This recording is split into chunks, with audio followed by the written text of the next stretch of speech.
All right, I'm going to take you through the student view of Google Classroom so that you can get used to using the interface if you haven't already.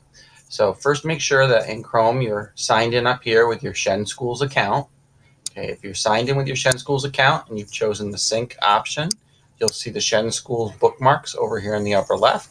And from there, you can choose Google Classroom to take you to all of your different Google Classrooms. This will show you each teacher who set up a Google Classroom that you've joined as a user. To join a teacher's classroom, you click the plus up here in the corner and you put that teacher's class code, which has been provided by the teacher, to you. Okay, and then that will let you into the class. So I'm going to go into this test sample class that's taught by me, John Bullington, with this student sample account. All right, so when you're in this interface, the first page you come into is what's called the stream.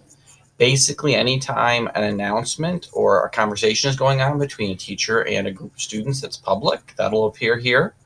Any new assignments that are posted will also show up over here on the right-hand side. Videos, etc. So this is kind of like a Facebook stream. It's all the current events going on in that particular class. If there's an assignment that's due soon with a due date, that assignment will appear over here in this upcoming assignment box. You can, however, come up here to classwork to see all of your assignments past and present for this particular class. But before we go to classwork, which is where most everything occurs, I want to show you the People tab. The People tab is where you can exchange emails with your teachers or any of the students in the classroom. Okay, say you're working on a group project. This is how you can contact those other students to coordinate times to work on it.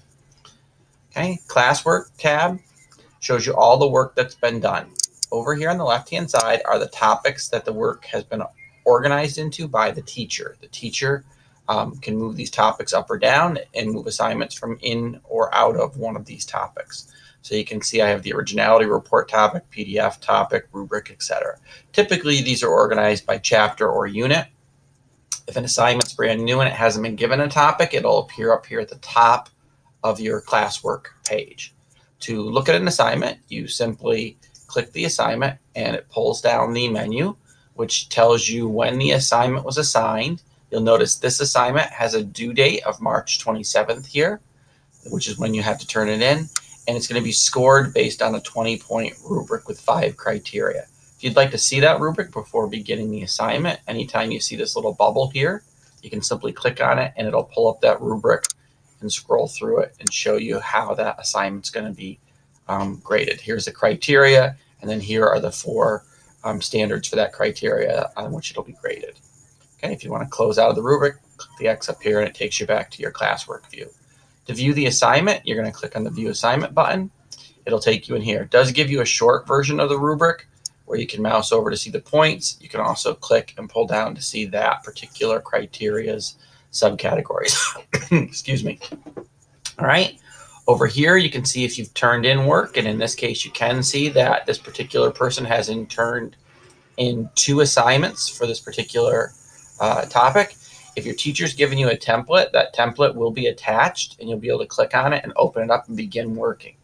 If they haven't attached a template for you to start with, and they've just given you the instructions, you can click this Add or Create button, which will then ask you which type of Google document you would like to add or create to this assignment, with docs, slides, and sheets being the 3 most common ones. And you can also link to an outside source or a file from your local computer. However, most of the time you'll see it's going to be one of these 3. Okay.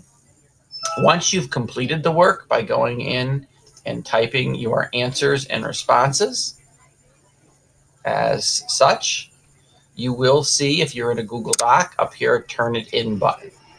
When you click this Turn It In button, it submits that work to your teacher to be graded. Okay. You can, after you've done this, also provide private comments to your teachers about that assignment and where you might have had difficulties and what you might need help with. You can also unsubmit to finish working on an assignment if you've come up with something additional that you want to, as long as it's before the due date. And then your teacher will be able to grade these assignments. If the assignment, I didn't mean to click on that. If the assignment is one where an originality report is available, in other words, your teacher has checked that you should run the originality report, you can do that up to 3 times. right below the document over here, there'll be a button that says Run Originality Report. And the Originality Report is a Google report that tells you what percentage of your paper is original and what percent of it may have been copied from sources on the internet. Okay, so now you've turned in your assignment. You can come up here to this bar and look at your calendar to see when assignments are due. You'll notice that when I scroll to the 27th, there is that assignment sample originality report. This calendar is not just for one of your classes, it's for all of them. So it'll show on here multiple colors assignments that are due and when they're due. Okay, you do have the ability to switch between classes right here in Google Classroom. So that's the real quick version of how to utilize it. You'll look in the stream here to see if anything is coming up as due. Also, it doesn't hurt to come over here to classwork and look for work that's due. Okay, that's how to use Google Classroom from the student's perspective.